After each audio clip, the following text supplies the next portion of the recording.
This NFL season, all FanDuel customers can bet $5 and get 3 weeks of NFL Sunday Ticket from YouTube and YouTube TV.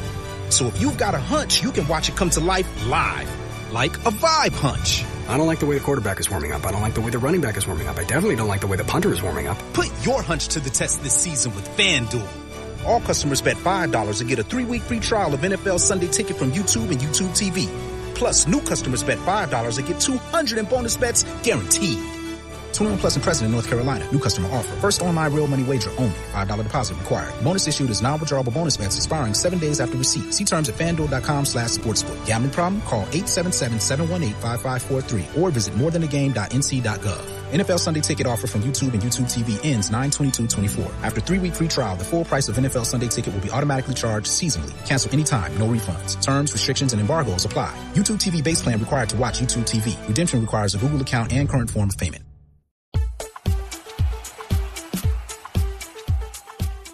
Hello there and welcome to 1865, the Nottingham Forest podcast, and I'm your host, Rich Ferraro, and it's time for our Friday 5 news roundup in which we discuss the big stories coming out of the City Ground this week. Before we go over to Jamie at the news desk, just want to say hello. We've got a guest this week, so you have been on the show before, but welcome back to 1865, Steve Burns. Thank you for having me back. Looking forward to this. And enjoying the season so far? Yeah, absolutely. I think 5 points from the first 3 games. I think, if anything, slightly disappointed coming away from some of the games that we didn't get more, which is probably a good sign of things to come. Okay, and with that, we're going to go straight over to the 1865 news desk and join Jamie Martin. Hi, this is Jamie Martin with your top 5 Forest stories from the 1865 news desk. The headline to this week's news: Nottingham Forest have completed a double deadline day deal. After a successful window across the board, bringing in players of a good age profile with relevant experience and lots of potential, Nottingham Forest have completed their final deals on deadline day in moves lauded by fans and neutrals. James Ward-Prowse and Morato are now at the club, joining in the afternoon of August 30th, both unveiled at the City Ground just a day later before the draw against Wolves. Ward-Prowse joins on loan until June 2025 with no option or obligation for a permanent purchase, bringing along with him a wealth of Premier League experience and an arsenal of attributes, most notably his set pieces, for which he is considered to be amongst the best in the league at. Morato joins on a deal worth up to £15 million, including add-ons/bonuses, in a deal that was long sought after by the Reds, who had chased his signature from the moment they returned to the Premier League.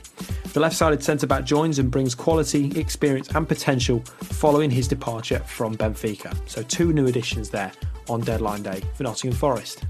The second piece of news this week concerns finances. Forest are among the lowest net spenders in the Premier League. This week, The Athletic revealed that Nottingham Forest were amongst the teams with the lowest net spend, with only 6 teams spending less than them, net. Net spend is when a club's income from outgoing transfers clashes with money spent on incoming transfers. Essentially, the money made from outgoing transfers is deducted from the money spent on incomings, therefore creating a net spend. Forest were the lowest of the non-profit making Premier League clubs this summer, spending on net just £18 million, with the sales of Mangala and Niakate providing huge sums of income, with fringe player departures also added to this. Now, not only does this suggest Forest transfer business from a financial standpoint is succeeding, but indeed that the clubs are looking to sell more often, usually due to PSR and the constant scrutiny clubs are placed under. So, of course, some benefits in terms of bringing in money, and the business has been more shrewd. However, clubs are having to think a little bit more streetwise about that, how they go about their transfer business. The third piece of news: Morgan Gibbs-White has got his England call-up. In a shock event this week, Lee Carsley, the England's interim manager, called up the Forest midfielder to the first team for the first time in his career.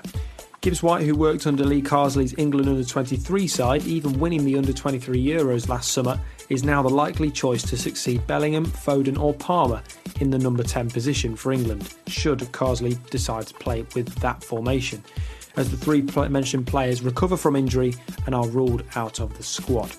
England face the Republic of Ireland and Finland in the Nations League, as Gibbs-White looks to prove he's ready for the international stage in the first team under Lee Carsley. Now, the fourth piece of news: Forest failed to sign a striker, but Nuno isn't unhappy. The transfer talk is the focal point of football clubs these days. Forest this window wanted to sign a striker as a club. However, despite some calling it a disappointment at the failure to bring in a new frontman, the club's head coach isn't too begrudged. The feeling of the fans was that of excitement for the most part, as Forest were linked with Jimenez, Nketiah and Marmoush. However, after all deals fell through, no striker was added, of course leaving many fans questioning the club's effort to sign a striker. However, Forest tried hard and contacted many, even making a big bid for Evan Nilsson, now at Bournemouth, as reported in the media, but unfortunately couldn't make a deal happen. The club were also firm on their financial stance. They didn't want to overpay for a striker and were completely adamant about this. Nuno likes a small squad, as his time at Wolves proved, so he isn't too disappointed that no striker was brought in. Forest may still go for a forward in January, with all this being said, due to Awoniyi's recent injury history and Chris Wood's age. And now the final piece of news for this week. Forest have started their container stand construction. Now, after months of reports and indeed early developments, Forest have finally started placing the shipping containers for their new corner stand project in between the Bryanclough stand and the Trent End. The new container stand aims to increase the capacity and provide some higher price seating for corporate interests, perhaps, and bring in vital matchday revenue in a football world dictated by PSR and the need for heavier matchday income.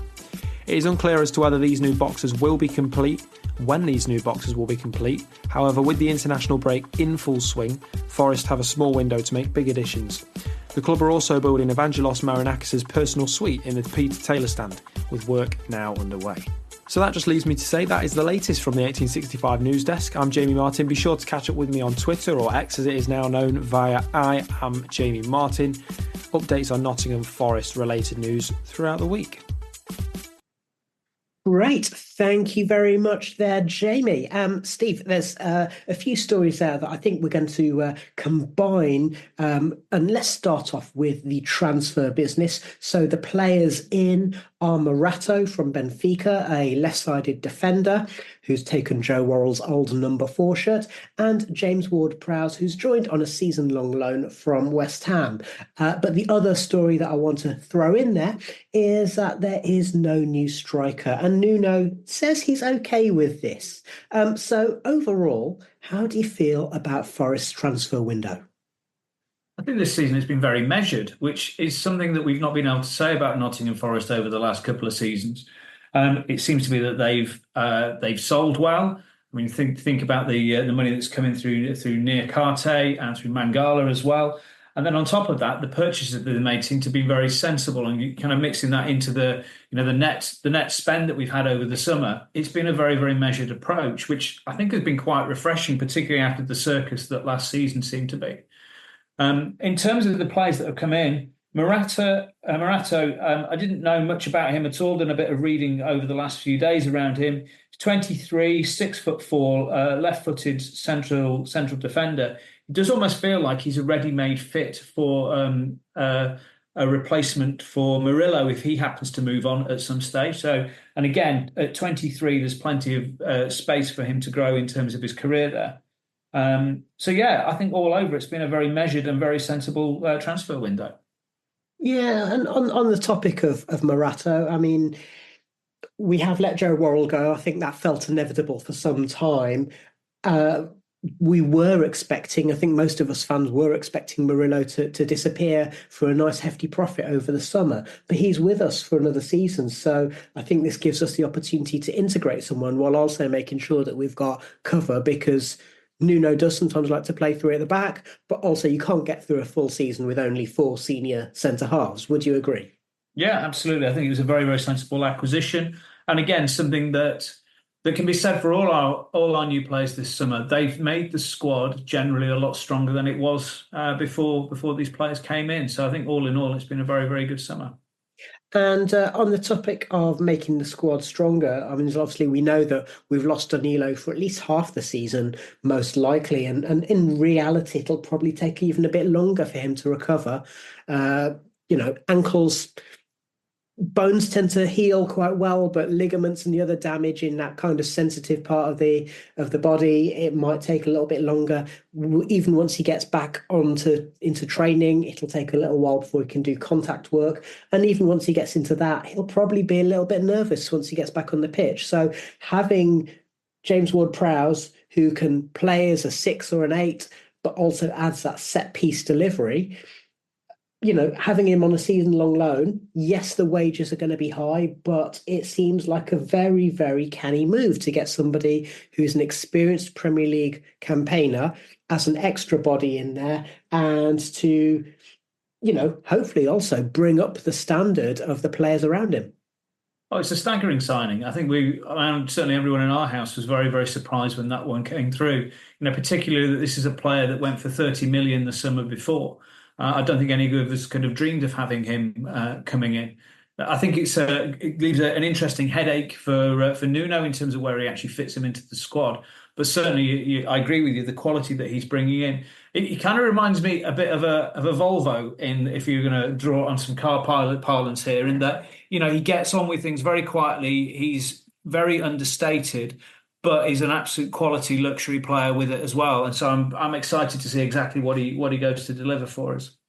Well, that's a good, interesting analogy there. And also coming back to that idea about quality in the squad, we've got two good strikers, but neither of whom we can necessarily trust to play the greater part of the season. Would you have got another forward in if you had the choice?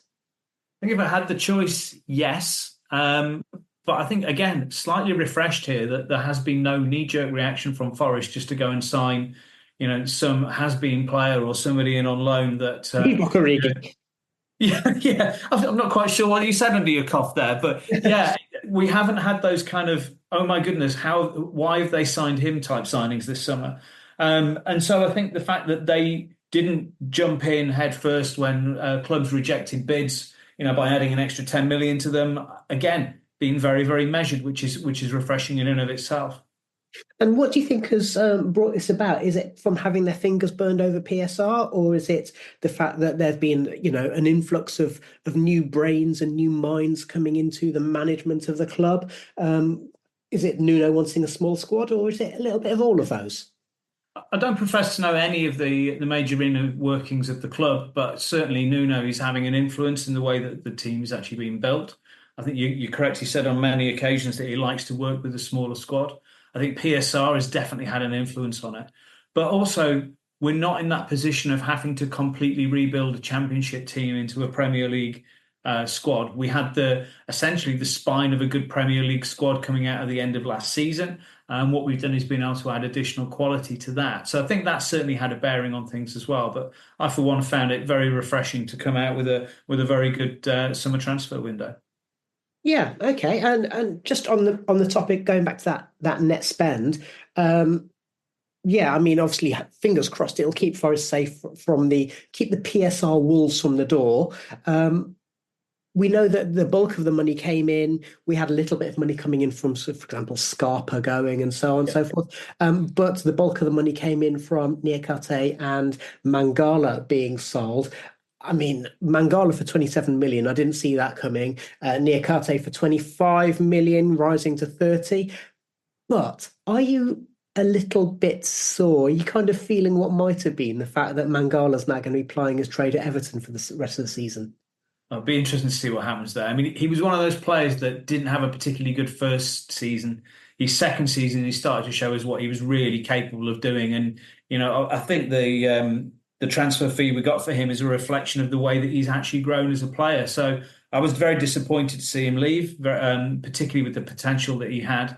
But with him turning up at Everton, that was a little bit of a surprise. So, hopefully he's not going to do the dirty on us while he's over there. Well, yeah, let's hope. And just the last thing with regard to transfer business overall, and I'm springing this upon you a little bit, so forgive me for that, but allow me to be mischievous. Now, Forest, a couple of years ago, got promoted with about 7 or 8 first-team players, a lot of loanees who we let go, and they spent somewhere in the region of 130 to 150 million in the initial transfer window to sign, I think it was 27 players or something like that in the initial transfer window. Ipswich Town have been promoted to the Premier League after a long time away. They obviously needed to build up their squad, and they've spent over 100 million in signing something like, I think, 14 players. Why is it Forest got absolute pelters for it and everyone thinks Ipswich are absolutely the bee's knees? Is it because 22 is a much bigger number than 14? Who knows? Yeah, you're right. There is a bit of double standards Their here. per capita spend has been higher, though. Well, yes, you're quite right. I think in terms of springing this on me, yes, you have absolutely done that. I don't know is the honest answer to that one. Why are Ipswich getting such a good ride? What's your opinion?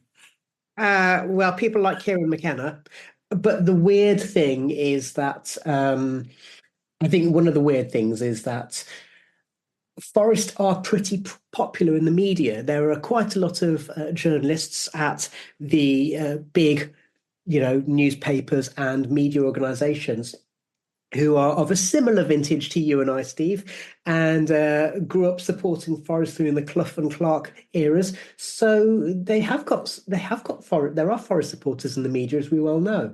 Maybe it's because it's easier to make a story out of it, bearing in mind the Marinakis factor. That would be my guess.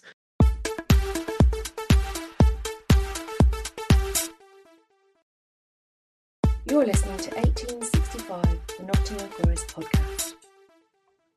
Welcome back to 1865, the Nottingham Forest podcast, our Friday 5 news roundup on Friday, the 6th of September. And I am your host, Rich Ferraro, joined by Steve Burns this week. And Steve, a nice news story here, which is the England call-up for Morgan Gibbs-White. And Jamie mentioned that in some ways it's a bit of a shock, but in other ways, actually, I would contend it is richly deserved purely on the basis of form and not a surprise because of the Lee Carsley connection. How do you feel about the prospect of seeing a Forest player wearing the white shirt and the three lions? I'm absolutely delighted. And I think you mentioned our vintage earlier. So we were used to growing up seeing, 3 or 4 players from Forest, at least in the England squad, which is something that those of a younger vintage may not have ever seen. So Morgan Gibbs-White coming into the England squad is fantastic for Morgan. Well deserved. I think he has that spark and that unpredictability about him in the centre of the pitch, which could be fantastic at an international level. The Lee Carsley connection is certainly there. That's something that will have helped him get to that position, but it's certainly on merit as well.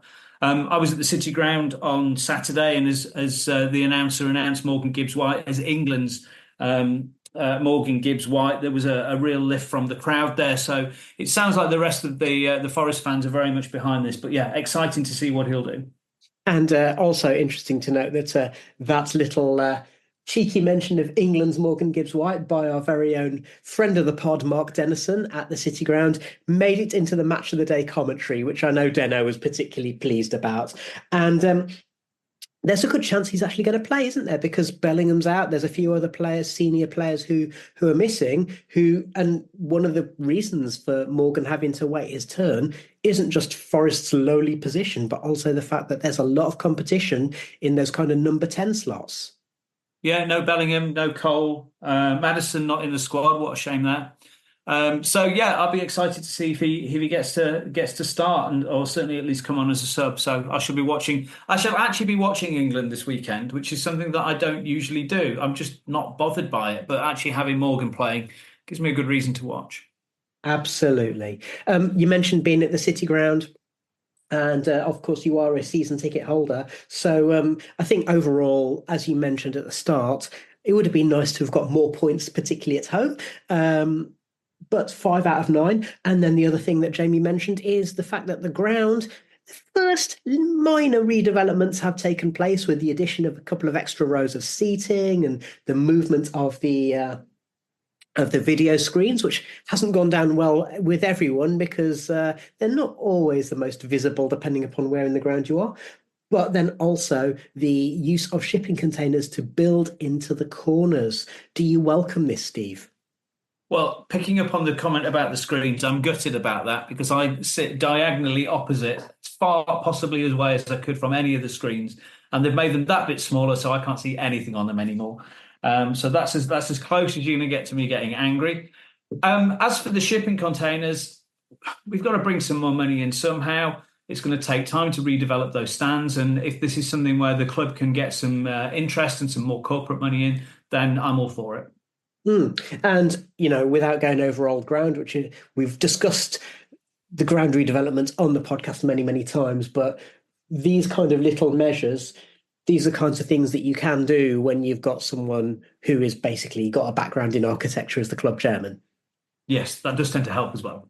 Yeah, absolutely. Now, Steve, there are a couple of other stories that have come up which Jamie didn't mention. And again, forgive me for springing these upon you, but we're going to discuss these more in our Forest Ramble podcast, which we're recording at the weekend. But Steve, just a few thoughts, really. One of the stories that came up was that Forest apparently have got the sweariest fans in the Premier League. Now, I know that you go with your family, so you wouldn't possibly ever use bad language when you go to the matches, and neither would your kids.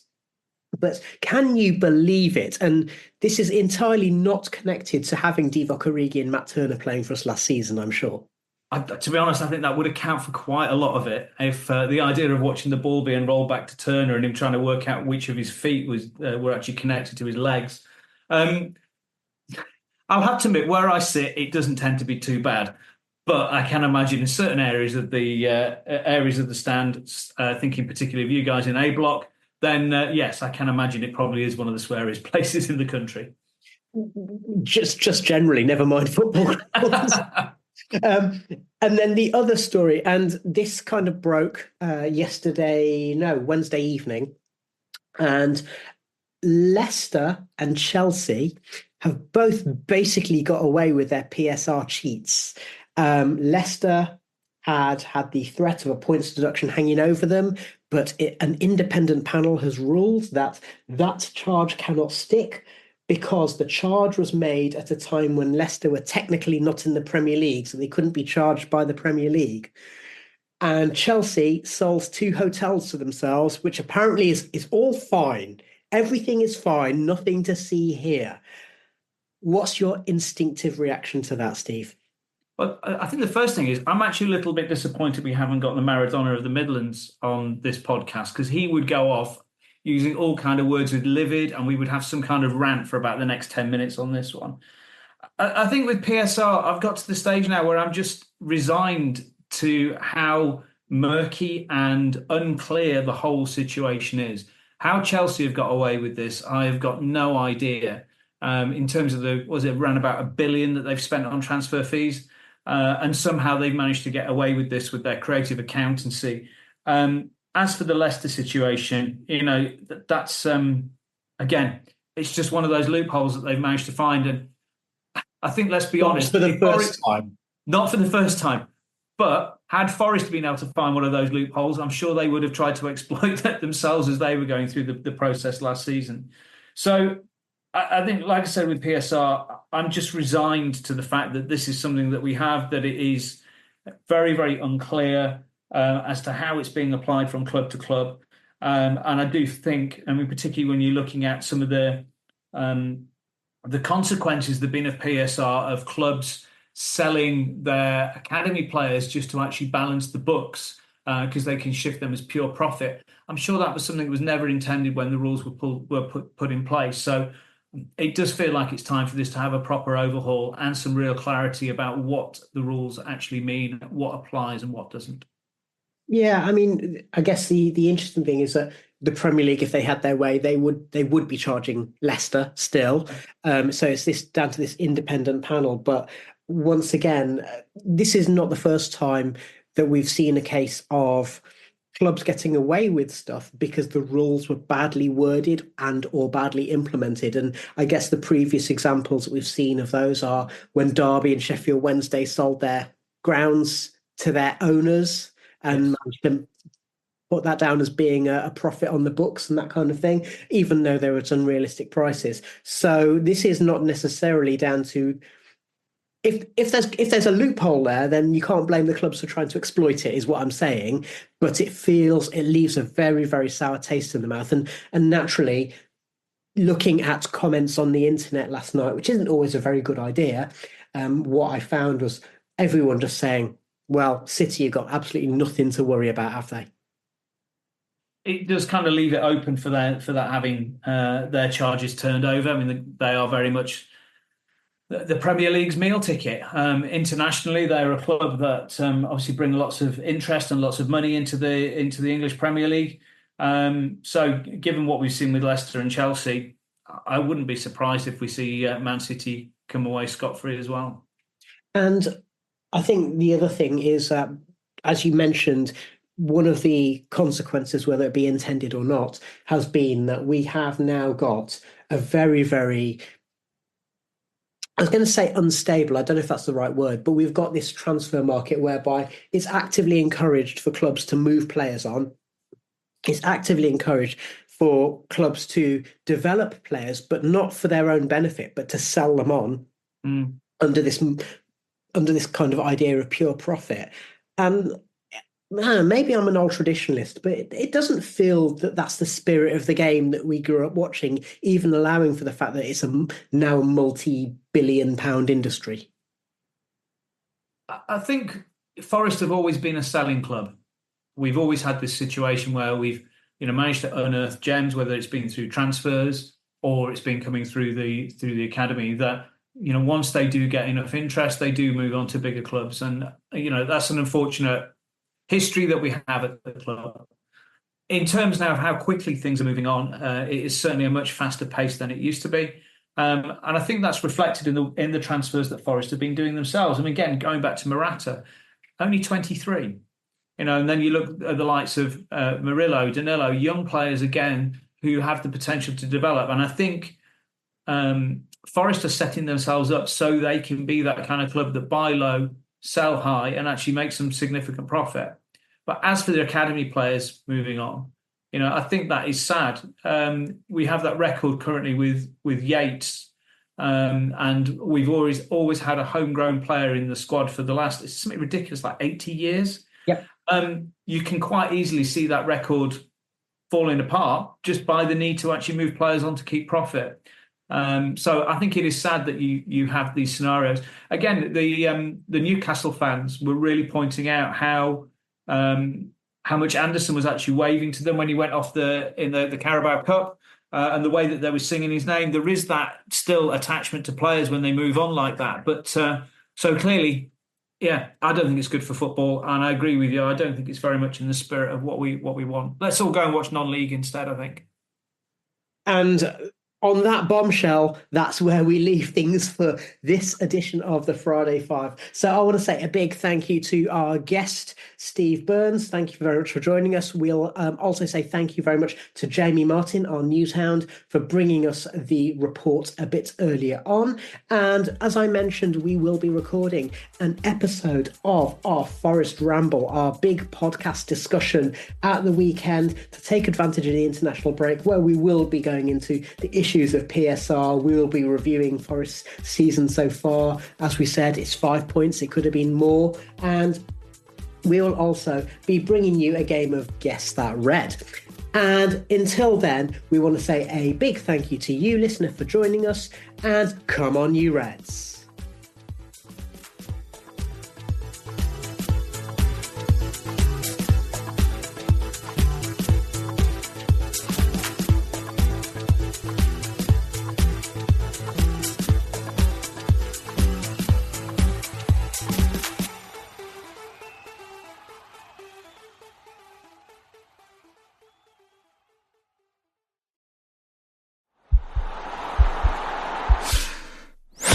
This podcast is part of the Sports Social Podcast Network.